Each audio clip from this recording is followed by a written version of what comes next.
கண்ணீருக்கு பிறகு வரும் அல்லாஹ்வின் அழகான பரிசு. அஸ்ஸலாமு அலைக்கும் வரஹ்மத்துல்லாஹி வபரகாத்துஹு. சில நேரம் நம்ம வாழ்க்கையில அப்படி ஒரு கஷ்டம் வரும், யார்கிட்டையும் சொல்ல முடியாது. தனியா இருக்கும்போது மட்டும் கண்ணீர் வரும். யா அல்லாஹ், ஏன் எனக்கு மட்டும் இவ்வளவு கஷ்டம் அப்படின்னு மனசுக்குள்ள கேட்போம். ஆனா அந்த கண்ணீரை அல்லாஹ் பார்க்காம இருக்க மாட்டான். நம்ம யார்கிட்டையும் சொல்லாத வலியை கூட அல்லாஹ் அறிந்தவன். ஒரு விஷயம் நினைவில் வச்சுக்கோங்க, கண்ணீர் வருதுனா வாழ்க்கை முடிஞ்சிடுச்சுன்னு அர்த்தம் கிடையாது. சில நேரம் அந்த கண்ணீருக்கு பின்னாடிதான் அல்லாஹ்வின் அழகான பரிசு மறைந்திருக்கும்.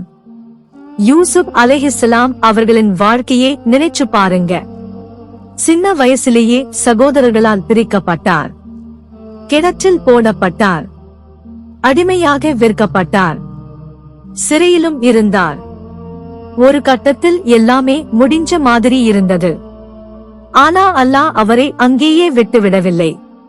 அதே யூசுப் அலைஹிஸ்ஸலாம் அவர்களுக்கு பின்னாடி உயர்ந்த அந்தஸ்தையும் மரியாதையையும் அல்லாஹ் கொடுத்தான். அதனாலதான் இன்று நீங்க அழுறீங்கன்னா நாளையும் அழுதுகிட்டே இருப்பீங்கன்னு அர்த்தம் கிடையாது. இன்று கதவு மூடியிருக்கலாம், நாளைக்கு அல்லாஹ் எதிர்பார்க்காத ஒரு கதவை திறக்கலாம். இன்று உங்களுக்கு கிடைக்காத ஒன்று நாளைக்கு அதைவிட சிறந்த ஒன்றாக மாறலாம்.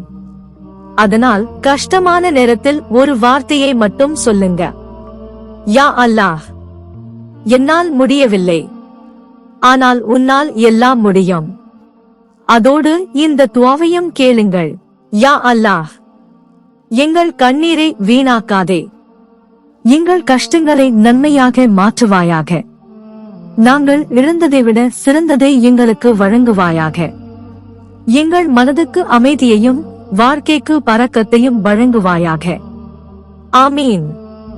நினைவில் வச்சுக்கோங்க, உங்க கண்ணீரை பார்த்து சிரிக்கிறவர்கள் இருக்கலாம், ஆனா அந்த கண்ணீருக்கான பதிலை கொடுக்க கூடியவன் அல்லாஹ் மட்டும்தான்.